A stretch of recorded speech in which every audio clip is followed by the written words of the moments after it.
बाटली जन्मल्यापासून बाटली तर शेवटपर्यंत बाटलीच, फक्त टॉपनात बदल होतो. हा, रबरचं जातं पत्र्याचं येतं. लहानपणी दुधाची बाटली त्याच्या तोंडात कोंबाची, पोरग झुळीत फेकायचं आणि बसायचं वाट्या व्हॉट्सअप खेळत. ती पोरग एकटं झुळीत नुसतं हे करत पत्र्याकडे बघत. त्याला सुधारणा मम्मी कोणची पप्पा कोणचा. आणि आहे मोबाईल मध्ये जॅम. बाप इकडं गावात कुठं नाही आणि ती पोरग एकटंच झुळीत नुसतं पत्र्याकडे बघत. पोरं बी बघा तुम्ही पाहिल्यासारखी गुडगुडीत राहिले ना, त्यांची डोकी मडक्यावण्या झाल्यात आणि हातपायच्या काड्या सुका करता दुका हरता. असे कंबर दबल्या ते ढिरीत फुगल्या ते वाकडे तिकडे झाले ते येड्या बाबळेवणे. ज्या खपक्याच्या खपक्या गुटगुटीत पोरं तरी कुठं राहिल्या ते. तसल्या शेंबड्या पोराकडे बघून आई म्हणते माझं वाघाचं पिल्लू कसं बघत आहे. चव आली तुझ्या वाघाला. वाघ का असं शेंबडा असतो का? ते वाघाचं पिल्लू म्हणजे ही कोण झाली? वाघीन. आणि हे वाघ. वाघ हाय 24 तास पिऊन 7च्या पुढे बिबट्या होतो. दारू चढल्यावर कुठे येत गांधावाली म्हणजे प्यायल्यावर तुला फक्त माळकरी दिसत येत का? काय झालंय त्या पोरांना मायेची उब राहिली ना. आईच्या मांडी खेळाय भेटतंय का? आईच्या पदराला लाडानं कोडानं झोंबाय भेटतंय का? काय राहिलंय आता? आई जीन पॅन्टवर रे. काय धर्म ठेवलाय का आपण? परवा पुण्याला कीर्तन होतं. पुरुष मंडळींचा विभाग वेगळा आणि महिलांचा विभाग वेगळा. पुरुष मंडळींच्या विभागामध्ये एक बारकं पोरगं त्याच्या बापाच्या मांडीवर बसलो होतं. मोठमोठ्यानं रडायचं. आम्ही त्या बापाला मध्ये ते किती रडतंय त्याला त्याच्या मम्मीकडे त्या की मला मीच मम्मी या. अहो jean pant bob cut headphone goggle T shirt मला काय माहिती मम्मी का पप्पा. अरे कोण कुणाचे कपडे घालतय बुवा? तुम्हाला तुमचे कपडे पुराणा का? ह्या गरिबांच्या कपड्यावर का अतिक्रमण करताय बुवा? कपडे कोणची घाला हे सुद्धा आपल्याला कळा ना. दुसऱ्याच्या धर्माला काय नावं ठेवतं ज्याने त्याने उठायचं आणि दुसऱ्याच्या धर्मावर. आपण आपल्या धर्मावर किती निष्ठा ठेवली ह्याचा विचार करा. दुसऱ्या धर्माला टाइम राहिला ना तुमच्या धर्मात काड्या करायचा, त्यांना त्यांचं टिकवायचा पडलाय. दुसऱ्याचा धर्म पुसण्याच्या भानगडीत पडू नका. आपली रेष कशी मोठी करता ह्याचा विचार करा. आपल्या धर्म आपली किती निष्ठा आहे. कित्येक जणांच्या घरात हनुमान चालीसा होते, कित्येक जणांच्या घरामध्ये रोज हरिपाठ होतो, कित्येक मावल्या रोज तुळशीला पाणी घालतात. लोकाला काय नाव ठेवता? आपण आपलं काय आचरण केलं, आपली किती निष्ठा आहे ह्याचा विचार करा. नाव ठेवून जमणार नाही. आपलं आत्मचिंतन करणं ही काळाची गरज आहे. जेवणाला काय मर्यादा सीमा लक्ष्मण रेषा नावाची गोष्ट आहे का? काही असला बावळाटपणा करायचा लोकांनी म्हणायचं तिला स्टँडर्ड येतं. मूर्खपणा केले लोक म्हणतात ते भारी भारी नाही, ती डोक्यात आवड झाली तर विडल.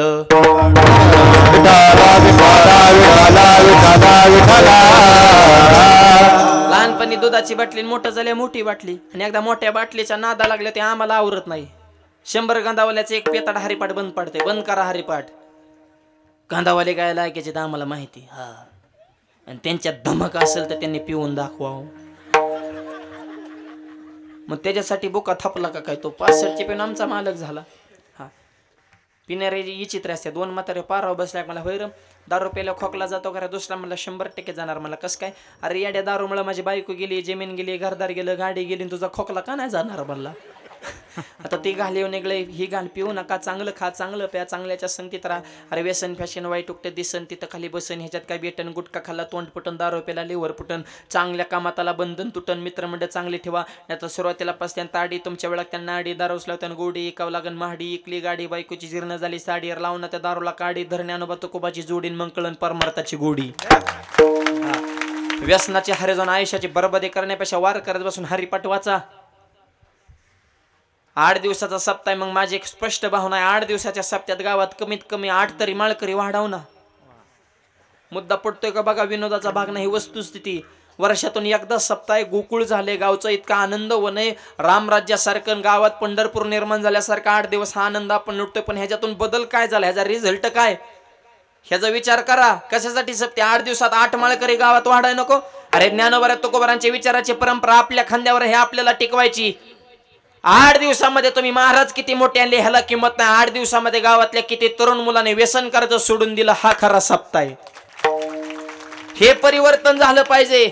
आता आम्ही जेम झालोय सांगू सांगून तुम्ही पॅक झाले. ऐकू ऐकू तुम्ही काय कमी महाराज वाटा लावल्यात का? खलास केली ना, मी इली ना आरडारडू महाराज तरी तुम्ही बदला ना. तुम्ही काय इतके सोपेत का? मानात आशा डोली होतं की आम्हाला बी वाटतं किती पटत ह्यांना.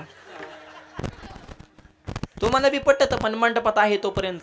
खरंय पटलंय खरंय, व्यसन करणं वाईट आहे, आपल्याला नाही बा करायचं, मंडपात आहे तोर.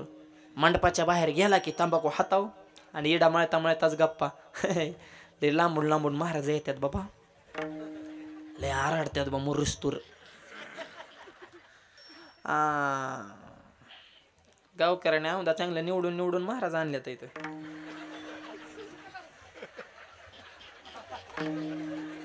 तंबाखू वरे निवडता ती आम्हाला कीर्तन संपले हो. ते आजचं जरा बारीकच पिल्लू होतं रे, पण लय जप केवलेला का आपल्याला. दुसरा म्हणला त्यांनी सांगितलं व्यसन करू नका. अगप सांगतच असते ते, होय होय म्हणायचंच असतंय बाबा. आपण बी चांगलं वागले, त्यांनी तरी कोणाला सांगावं नीट वागा. अरे मूर्ख वागणारे आहे तर म्हणून तर चांगलं वागणाराला किंमत आहे. त्यांचा नसतं म्हणावं घ्यायचं, त्यांचा धंदाच आहे ते तंबाखू खाऊन वाकळा. असं करू नका. या निमित्ताने एकच वाक्य लक्षात ठेवा. पुढा स्वर. आता तरी पुढे हाची उपदेश, हाची उपदेश. आता तरी पुढे हाची उपदेश, हाची उपदेश. आता तरी पुढे हाची उपदेश, हाची उपदेश. आता तरी पुढे हाची उपदेश, हाची उपदेश. आता तरी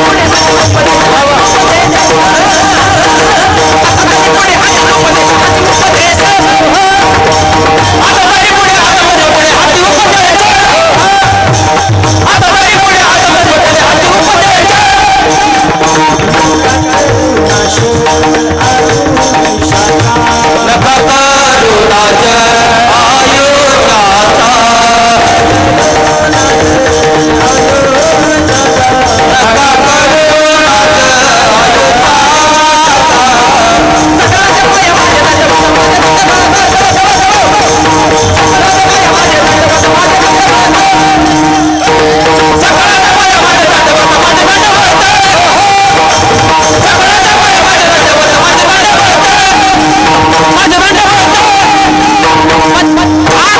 आयुष्याचा हे परिवर्तन करण्यासाठी आवाज. हा धर्म मंडप आहे. निर्व्यसनी जीवन जगा, शरीर संपदा कमवा. काय मावळे वजनदार होते, तानाजी बाजी यसाजी मुरारबाजी.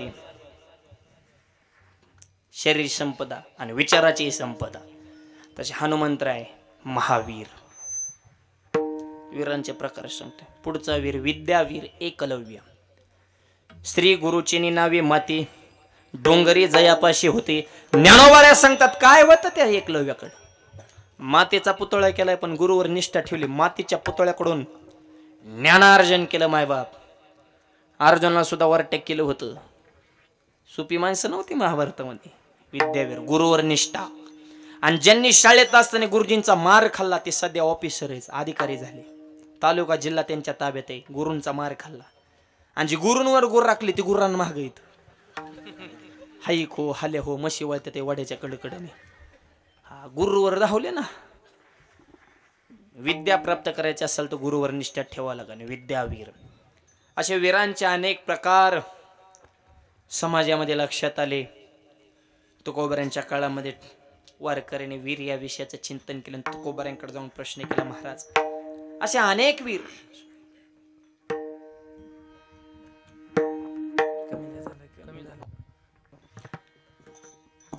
आणि मेन माणूस जरा आपलासा झाला ना, हा बाकीच्यांना घाबरायचं काय काम आहे. एक सिद्धांत सांगतो ऐका. एका शिळी होती. शिळी जंगलात. तिच्या गँग मधून हुकली, चरत चरत एकटीच बाजूला गेली. शिळी एका झाडाखाली जाऊन थांबली. लांडगा आला. मी तुला खाणार. शिळी हुशार होती. ती म्हणली लांडगे दादा जरूर खा, पण ऐका. शिळी इतकी हुशार होती, तिथं कधी काळी सिंह येऊन गेला असेल, तिथल्या असा जरा असा ओलसर चिखल होता. त्या चिखला सिंहाच्या पंजाचा ठसा असा रावलेला होता सिंहाच्या. आणि सिंह जंगलाचा राजा आहे. कधी तिथं येऊन गेला असेल सिंह.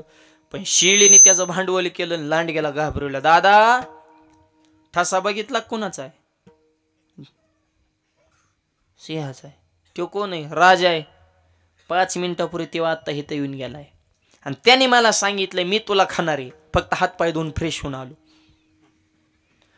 पण तू जर मला मारलं, सिंहाला जर बातमी कळाली की शिळी माझं भक्ष असून सुद्धा लांडग्याने शिळीला कस काय हाणलं बा, मला तर मारायचंच आहे. हो, तू बी मारणार आहे तो बी मारणार आहे, पण तू जर मला मारलं सिंह तुला सुद्धा जिवंत ठेवणार. मग मला मारायचं का नाही तू ठर. लांडगा मला माती खाऊ पण हिच्या नादाला गेलं निघून ती. आणि सिंहाचा आणि शिळीचा काही संबंध नाही बरं का. मग शिळी किती हुशार असा विचार करा. शिळीचं सांगतोय आता तुम्ही तुमच्या डोक्यात तुमचे काय येते ती तुम्ही तुमच्या विचाराला बांधलेलं. मी तसलं काय मी कधी कोणाला टोचून वगैरे काय बोलायचं, मग आपल्याला तसला स्वभाव नाही आपला. हा, मी फक्त शिळीच सांगतो या. आणि गेला लांडगा माघारी.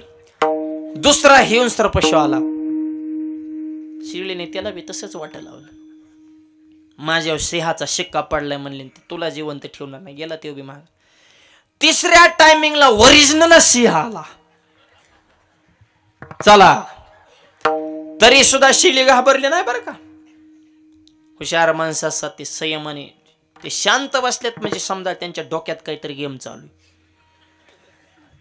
शांत म्हणजे ही वादळापूर्वीची शांतता असते बघा. आणि गप बसणारी माणसाच अशी भयानक असतात, डोक्याने काम करीत असतात. शिळींची चित्ताची अवस्था अशी ढळली नाही, ती हुशार होती.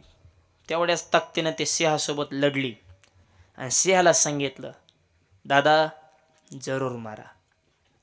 आमचा जन्म मरण्यासाठी झालेला आहे. गोरगरिबाचं काही जगात जग नाही का म्हणले. तुम्ही मोठी माणसं, मला मारा, पण कायदा कळतो का तुम्हाला म्हणले. भारताचा कायदा, ज्याला फाशीची शिक्षा आहे त्याला सुद्धा शेवटची इच्छा विचारते. तसं मला विचारावं लागेल तुझी शेवटची इच्छा काय. शेवटची इच्छा विचारतात बरं का. एक जणाला फाशीची शिक्षा झाली, त्याला विचारलं बोल तुझी शेवटची इच्छा काय. तो मला माझी शेवटची इच्छा एकच आहे, फाशी देताना माझं मुंडकं खाली करा आणि पाय वर करा. नुसतं गोट दाबून येऊन मरण काय, नरड तर दाबावं लागेल ना. शेवटची इच्छा सुद्धा त्यांच्या शिष्टीमध्येच बसली पाहिजे. आता एखादा म्हणेन मला घरी सोडून दे, असं कुठं जमत असतं का. त्याला सुद्धा कायदा आहे. शिळी म्हणली माझी शेवटची इच्छा एकच आहे, फक्त माझं 2 मिनिटाचं माझं संभाषण तुम्ही ऐकून घ्या. बोल. शिळी म्हणली सिंह दादा तुम्ही मला जरूर मारा, पण तुम्ही येण्याच्या पूर्वी लांडगा आलता, दुसरे हिंस्र पशु आले, पण तुमच्या पायाचा ठसा बघितला का इथं. कधी काळी तुम्ही इथं येऊन गेलास. दादा तुमच्या पायाचा आधार आम्ही घेतला, तुमच्या पंजाच्या ठशाचा आधार घेतला तर माझं मरण चुकलंय.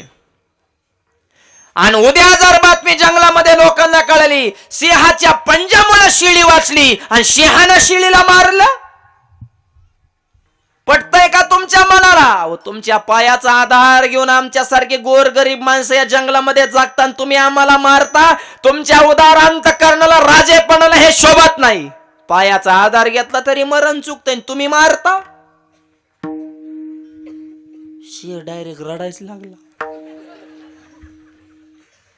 त्याचा माइंड सेटच झाला बराबर. जे शिळीने बराबर त्याचा असं फक्त त्याच्या विचाराची किल्ली आणली. सिंह रडायला लागला, म्हणला ताई तुझं नेमकं काय म्हणणं आहे. शिळी म्हणली माझं काहीच म्हणणं नाही, मी राखी आणली तुम्हाला बांधायची, मी बहीण आणि तुम्ही माझे भाऊ. लाडकी बहीण झाली शिळी.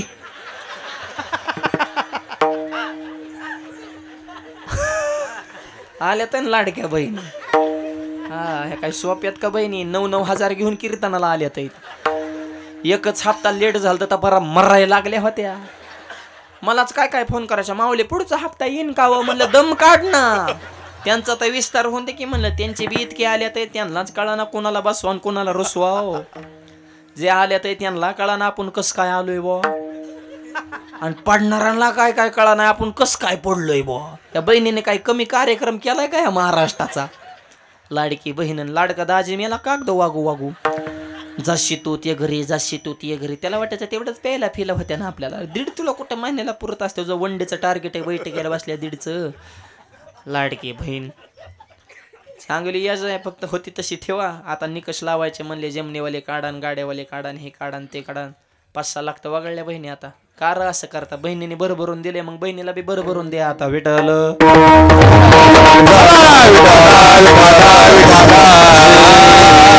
शिळी म्हणली सिंह दादा मी बहीण आणि तुम्ही माझे भाऊ.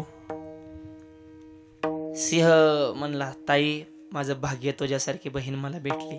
त्याने डायरेक्ट हत्तीला फोन केला. सिंहानं हत्ती म्हणला काय काम नाही, तू इकडे ये म्हणला फोनवर. बा आता हन नको जरा, कधी मध्ये लाईव्ह बैठका करत जा, नुसता फोनवर शायनिंग हनतो काय म्हणलं इकडे काही बने. घेतलं त्याला बोलून हत्तीला, आला डुलत काय काम आहे. सिंह म्हणला ही शिळी माझी बहीण आहे आणि तिच्या घरापासून ती हुकली, तिला पाठीव बसवायचं आणि तिला घरपोच सेवा करून द्यायची. ती माझी बहीण आहे, माझ्या बहिणीची बोलवून मला करायची. शिळी हत्तीचा पाठीव. बघा आता शिळीचं कसं वजन वाढलं. आणि ज्या शिवरीच्या पाल्याला शिळीचं कधीच तोंड पुरलं नव्हतं, ती वरून पाला हाणायची म्हण, शालकाच कावळा नुसतं शेंड हाणायची. त्याची उंची वाढली ना, आणि खालून लांडगे कुत्रे कोल्हे बघायचे. म्हणजे काय केलं बाबा शिळीनं असलं कुठं ना. खालून बाकीच्या होय ग ताई, कस काय तुझं एवढं वजन वाढलंय. शिळी म्हणली मी किरकोळांच्या नादीच लागले नाही, मूर्ख बावळाटांच्या संगतीत राहायचं नाही म्हणले. जो बॉस आहे का मेन, जंगलाचा जो राजा आहे ना, मेन माणूस मी जिंकला, त्याच्यामुळं माझं वजन वाढलं आहे का. जंगलाचा राजा आपलासा केला तर शिळीचं मरण चुकलं. जगाचा राजा जर आपला केला तर आपल्याला काळाची चिंता तेळ मात्र राहणार नाही. म्हणून म्हणतात कळे काळ पाया पडे. काळ का पाया पडतो. हरी आला हाता मग कायची भय चिंता,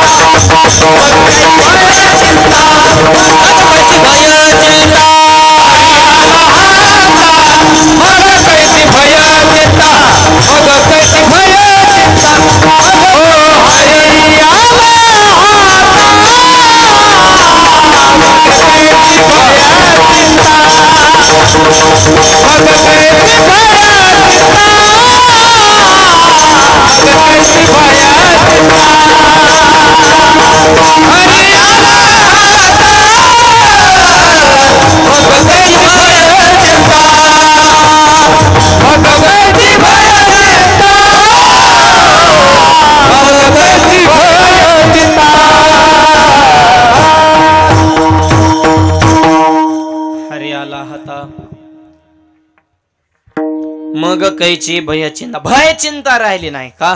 हरे आताला आल्यामुळं आता काळाची चिंता राहिली नाही. कळी काळ पाया पुढे. आवाज वाढा थोडा. ठीक आहे महाराज, पांडुरंगाच्या भक्तांना तुम्ही वीर म्हणता कारण काळ त्यांच्या पुढे चाल करत नाही, काळ त्यांच्या पाया पडतो. पण महाराज, काळ पाया पडण्यासाठी ते नेमके साधन काय करतात. अभंगाच्या घोष जय जयकार करीती घोष जय जयकार करीती घोष जय जयकार करीती घोष जय जयकार करीती घोष जय जयकार करीती घोष जय जयकार करीती घोष जय जयकार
टाळ पाया पडतो, हो का पडतो?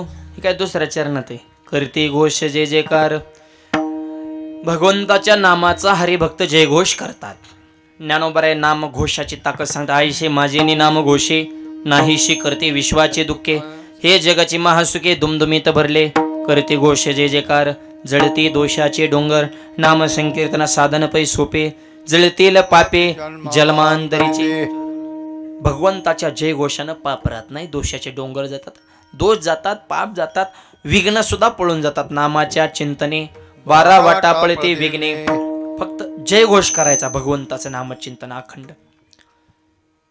भगवंताच्या नामात किती ताकद आहे सांगतो ऐका. वारकरी बाबा पंढरपूरला निघाले, पण धर्मपत्नीनं पाय धरलं. महिन्याचे वारकरी होते. मालकीन संसारामध्ये तरवेज होते. ती म्हणली मालक वारीला जरूर जा, पण गव्हाच्या पेरणीचा कालावधी चालू, गहू पेरण मग जा वारीला. महिन्याचे वारकरी आणि धर्म, दोघातलं एक कोणीतरी जरा व्यवहार ज्ञानात हुशार पाहिजे. दोन्ही गाबुळे म्हणल्या वाटूळच. एक कोणीतरी हुशार पाहिजे. शक्यतो ह्याच हुशार असते तर आपला मोकळा कार्यक्रम घालीन लोटांगण मोकळं पटांगण, पण ह्यांचं तंतोतंत नियोजन असतं. आणि शेतकऱ्याची बायको म्हणजे साक्षात लक्ष्मी. तुम्हाला खरं सांगतो, शेतकऱ्याच्या बायको इतकी सहनशीलता शेतकऱ्यात सुद्धा नाही. आणि शेतकऱ्याची बायको इतकी काम करण्याची ताकद कोण दुसऱ्या नोकरदाराचा तर विशेष सोडून नाही, पण शेतकऱ्याची बायको लय खंबीर कामाला, राग नाही, लोभ नाही, मानापानाच्या अपेक्षा नाही. नवरा बायकोची त्यांची कधी भांडणं होत नाही. चुकून झाले नवऱ्याने ठोका टाकू त्या फुसफुस करते, रुसून जाते, कापूस याचा परत माघारी. शेजारी म्हणली रुसून गेली 3-2 महिने येणार नाही म्हणली, 2 तासात का आले म्हणले. त्यांचं ऐकून काय कपाशीचं नुकसान करू का, मग मर्याच कापूस होणार तानाचा. सुट्ट्यात पण नाही, बोलल्याशिवाय तर राहत नाहीत. आपले जे कडक टोप्यात नाही हे ह्यांच्या जीवर आहेत. महिलांचे सुद्धा कधीतरी आभार म्हणा. मला शेतकऱ्यांचं एक वाक्य म्हणतात, शेती परवडत नाही, पण माणसाची काम करण्याची प्रवृत्तीच कमी झाली हो. आता आमच्या भागात ते पश्चिम महाराष्ट्रात दुग्ध व्यवसाय जरा जास्त आहे. माणसं वस्तीहून गावात सकाळी 7 वाजता दूध घाला येतात. मग सकाळी 7ला दूध घाला आलेला माणूस घरी माघारी कमीत कमी कितीला जावं बा? 8ला 9ला 2 तास तर दूध घालणं 15 मिनिटाचा विषय. 12ला घरी जातात. म्हणजे तुम्ही 5 तास कोणत्या कंपनीला दूध घालिता बुवा? दूध 10च मिनिटात घालितात. फक्त गप्पा, निंदा, टीका आणि ह्याचं त्याचं नुसतं व्हाय व्हाय करायचं. ह्या टोळीत 5 मिनिटं, त्या टोळीत 5 मिनिटं, ह्याचा चहा पिन त्याचा पिन, ह्याची भांडणं त्याच्यापाशी, त्याचं ह्याच्यापाशी, ह्याचं त्याच्यापाशी, नुसतं व्हाय व्हाय करणार. आणि गप्पा तर अशा, रानात गावात उगावलंय ती काढायचं, बघायचं, खतं येतील टाकायचं पडले. आणि गप्पा अमेरिका, जपान, आणि परत म्हणायचं शेतीत दम नाही. कामच करण्याची प्रवृत्ती राहिली नाही ना. 5-5 तास जर आपण गावात बोंबलत फिरत बसलो, त्या 7 ते 12 काम किती करायचं? महिलांकडून शिका. स्वतःचं आवरून, मुलीचं आवरून, मुलीचं आवरून, मुलीची वेणीफिणी करून, मुलाचा डबा बांधून, स्वतःचं सगळं आवरून डबा बांधून 11ला त्या रानात येतात वस्ती डायरेक्ट. आणि ह्यो डायरेक्ट गावातून रानात वाडा जेवायला भूक लागली. काम काय केलं बघतो नेमकं? आपले जे प्रपंच आहेत ना ह्यांच्या जीवर आहेत. आणि स्त्री शक्तीवर टीका करण्याचा, नाव ठेवण्याचा कोणाचाच अधिकार नाही. महिलांवर बी काय काय महाराज मंडळी टीका करतात की एखादी गोष्ट महिलांना सांगितली, ती गोष्ट महिलांच्या पोटामध्ये राहत नाही, लगेच पुढच्याला सांगून टाकतात. अख्खं जग म्हणतं की महिलांच्या पोटामध्ये काही राहत नाही, पण मी म्हणतो अख्ख्या जगाला अगोदर महिलांच्याच पोटात राहावं लागलं, मग जन्माला यावं लागलं. देव जरी असेल तरी डायरेक्ट अवतार नाही. भगवान श्रीकृष्णा सुद्धा देवकी मातेच्या कुशीचा आधार घ्यावा लागला. परवा शिवजयंती झाली, छत्रपतीने सुद्धा जिजाऊ माऊलीच्या कुशीमध्ये 9 महिने राहायला लागलं. ही स्त्री शक्तीची ताकद आहे. विडवलं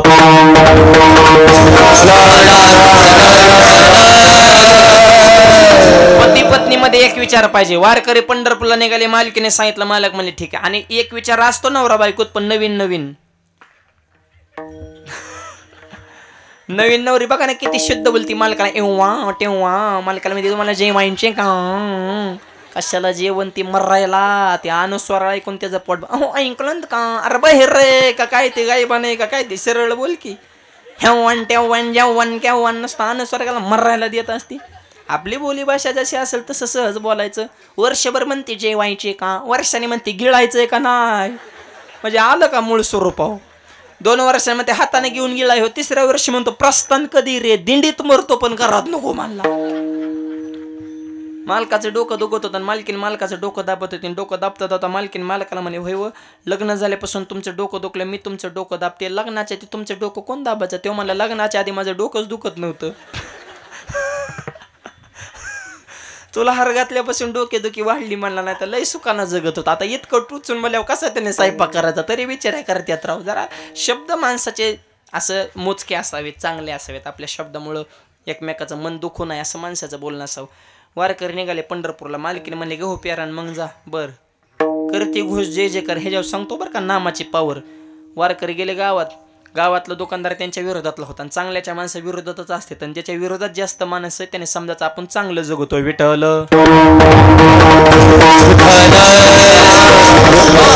सध्या तसंच आहे ना मग. खऱ्याला गोळी खोट्याला पुरणपोळी खरं खाता गटकाळी गरीबाचे फाटले जोळे उसाला टोळी मोठ्याच्या घरात पोत्या पोत्याने पडली साखर गरीबाला मिळाला भाकर शेतकरी राजा असून बी झाला नौकर. काय खऱ्याला किंमत आहे. त्या जपानमध्ये चोर पकडायला मशीनाला एका तासात 500 चोर सापडलं. चोर पकड मशीन अमेरिकेत नेलं एका तासात 2000 चोर सापडलं. चोर पकड मशीन भारतात आणलं अर्ध्या तासात मशीन चोरीला गेलं.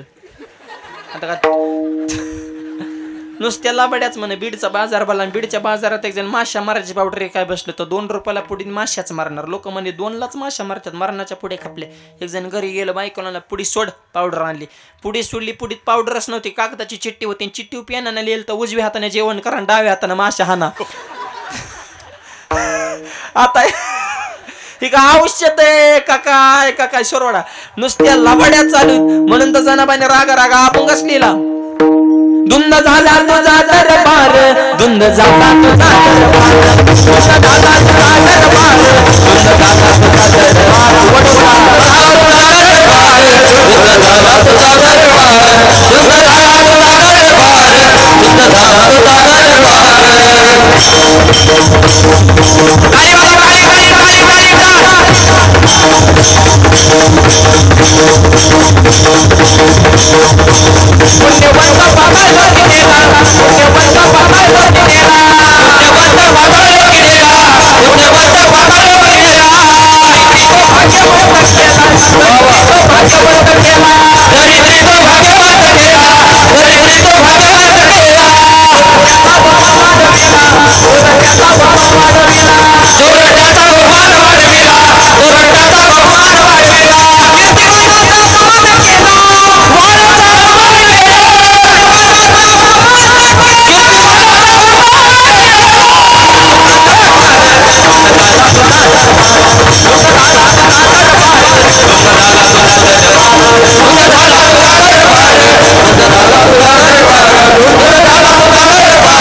दरबार धुंद झालेला आहे. खऱ्याला किंमत राहिलेली नाही. ओरिजिनल सेवा त्या निष्ठावंत वारकऱ्याची. गावातल्या दुकानदाराकडे गेले. गावातल्या दुकानदारानं गहू देण्याच्या ऐवजी त्या वारकऱ्याला भोपळ्याच बी दिलं बरं का. नीट ऐक. भोपळेच दिले. ते त्यांच्या विरोधातले होते. आणि वारकऱ्याच्या तर मुखामध्ये भगवंताचं चिंतन. गोविंद गोविंद मना लागल या छंद. रात्र नकळे दिवस नकळे अंगी खेळे दैवत या रंगला या रंगे तुका विठ्ठल सर्वांगी. दिन रजने हाची दंदा गोविंदा. ते पंढरपूरचं वेड लागलेले वारकऱ्याला. देहानं गावात आहेत पण मनानं पंढरपुराकडे. त्याच्यामुळं गहू आणि भोपळे ह्याच्यातला फरकच कळाला नाही. आणि त्या वारकऱ्यानं गहू समजून भोपळेच पेरले. तू म्हणता एवढं फरक करत नाही करावं. सामान्य फरक कोणाला कळतो. जी माणसं देहावर आहेत त्यांना. त्यांची अवस्था कशी आहे का. असाचा कोटे असाचा कोटे असाचा कोटे आठवची नाही आठवची नाही आठवची नाही.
बसणारी म्हणते का धावत ते बो एकमेकाच्या अंगावर. आमची काय डोकी चक्रम झाले ते का ह्याला लय घासावे लागत. इतकं सोपं नाही. आज गाणारे वजनदार, वाजवणारे वजनदार, नाही तर हे उचलायचं इतकं सोपं आहे का? जिंदगी गेली काय कांचा सा लागा नाही. टाळत्या त्यांच्या स्वप्न सुद्धा येत नाही. गुरुजी सुद्धा बऱ्याच शिष्यांना कटाळल्यात आहेत. हो बाळा, तुझ्या नादाने माझं विसरलं बाबा, पण तू नाही रे शिकला. तू पकवा जाऊ बसवलं, तुला तर शाईच पाडली, पिटी बसवलं तर भाताच फोडला, टाळ गाळ्या दिला तर टाळात बोटं घेऊन घेतली, येण्याच्या तारात वाढल्या. तू एकाच लायकीचा वदनी कवळ घेता नाम घ्यास. तेरी बस की बात नाही हो, निकलो चलो. आता इतकी पोरं त्याच्यातली सगळी थोडी शिकत आहेत. काय काय खाण्यावरच सांभाळावं लागत आहे. त्याच्यातली वस्तुस्थितीच आहे ती. हे गायन वादन ते रक्तात असावं लागतं. बऱ्याच जणांचं म्हणा आमचं पोरग कसं काय गायक वादक व्हाय ना. अरे ते काय कुणाची काम आहे ते बघून ना. ते अंतकरणात नैसर्गिक सुद्धा थोडा त्याचा पिंड असावं लागतं. त्याला रियाज करावा लागतो. साथ जो करेगा रियाज वही करेगा राज. हा जो रियाज करेल तेवच राज करेल. असाध्य ते साध्य करिता सायासन. कारण अभ्यास घासावं लागतं. त्याशिवाय तलवार धार येत नाही. मायबाप आसवायचा गोटे आठवची नाही. देहावर उदास गेले वारीला गहूच पेरले, भोपळे पेरले गहू समजून. वारीवून महागारे रानात बघतो तो काय सगळे भोपळेच. आताचा शेतकरी असता तर जागेवर जीव सोडला असता. अरे मी केलं काय झालं काय. त्या वारेकरी महात्म्याचं नाव लिहून घ्या. संत मानकोजी महाराज बोधले. भक्त चरित्रात कथा आहे. आणि बोधले महाराजांच्या जीवनामध्ये सत्य घडलेली घटना. सगळ्या रानात भोपळे आलेले. बोधले महाराज आले म्हणले जाऊ दे, आलेत भोपळं तर येऊन द्या, ठेवले आनंद ते तैशाचे राहावे. आणि ज्यांनी भोपळ्याचं बी दिलं ना ते झाडावर चढून वरण बघायचे CCTV. आता काय बोधले महाराज भोपळच खात्यान का, आता काय बोधले महाराज भोपळच खात्यान का. बोधले महाराज म्हणलं आल्यात भोपळं तर येऊन द्या, पण आता भोपळे बी पिकले जरा म्हणले आता याल तर उपटून फेकून द्यावं. एखादा भोपळा फोडून तर बघावं नेमकं भोपळ्यात काय. दगड घेतलं आणि खटकून भोपळा फोडला. भोपळ्यात गहू निघालं. एका भोपळ्यात आदुले पाहिली गहू जे झाडावर चढत रापकून खाली पडलं बा. ते म्हणलं भोपळ्यात गहू काय प्रकार आहे बा. दर्शन घेतलं. बोधले महाराज हे आमचंच कट कारस्थान आहे, आमचं चुकलं बाबा, हे कसं शक्य झालं. बोधले महाराज म्हणले मला माहित नाही, पण माझ्या मुखामध्ये अखंड करीती घोष जे जयकार. आणि त्यामुळं विघ्न संकट पाप दोष ह्या गोष्टी भय चिंता हे तुमच्यासाठी आमच्यासाठी नाही. नामाची ताकद आहे. वीर विठ्ठलाचे गाडे कोण पाहे तयाकडे, अशुभ त्या पुढे शुभ होऊन ठाके. तुकोबाराय म्हणतात अशुभ गोष्ट सुद्धा शुभ होते का करती घोष जे जयकार. जळती दोषाचे डोंगर. म्हणून सगळ्यांनी एकदा नामाचा जयघोष करायचा. हातानं टाळी मुखानं नाम. अर्ध्या मिनिटासाठी सगळ्यांनी हात वर करायचे. हाताने थांबा.